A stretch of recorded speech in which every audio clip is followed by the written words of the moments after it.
The man who outsmarted America's maximum security prison. John Matthews, born in a quiet Texas town, grew up in what many would call an ordinary American family.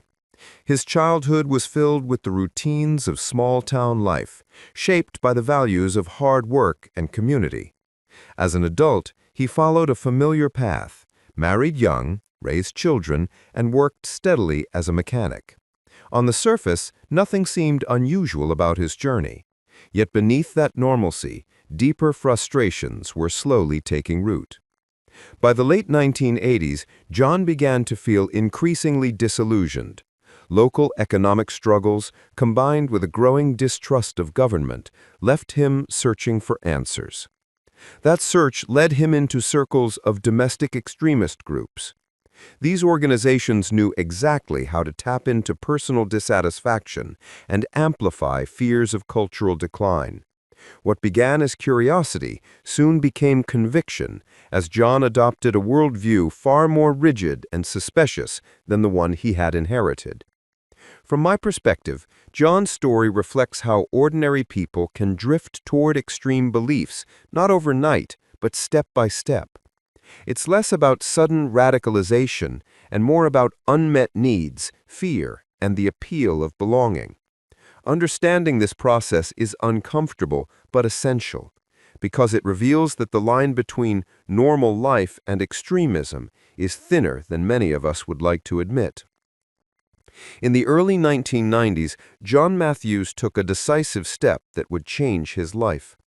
He joined a paramilitary group operating in the southern United States, drawn by their message of strength, identity, and resistance against what they claimed was government overreach. For John, this felt like belonging to a cause larger than himself. Before long, he was sent overseas for training, where he learned the mechanics of building explosives and strategies for carrying out acts of terror. The experience hardened his resolve and gave him dangerous skills he would later bring back home.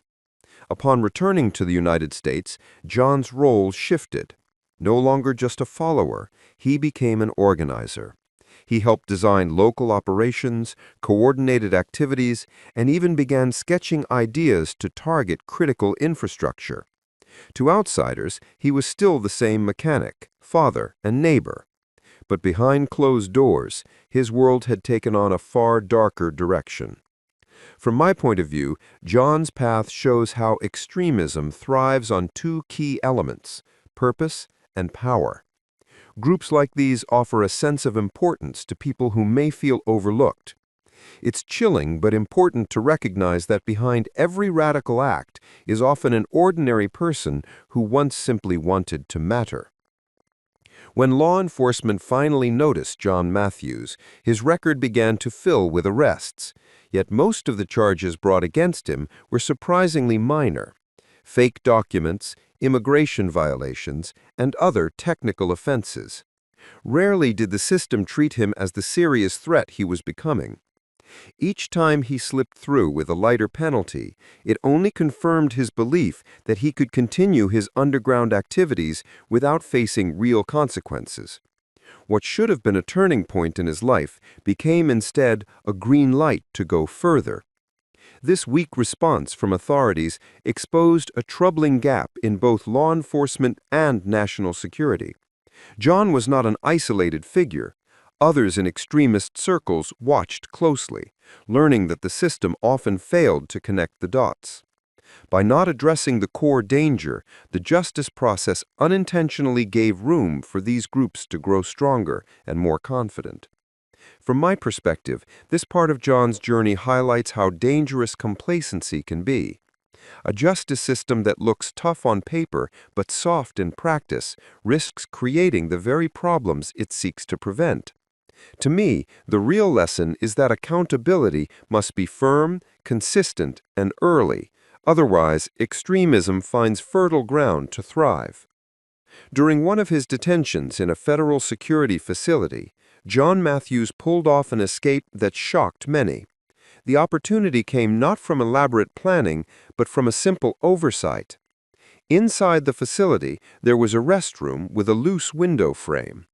Guards believed John posed little risk because of an old leg injury that made him limp. That assumption led to a lapse in supervision.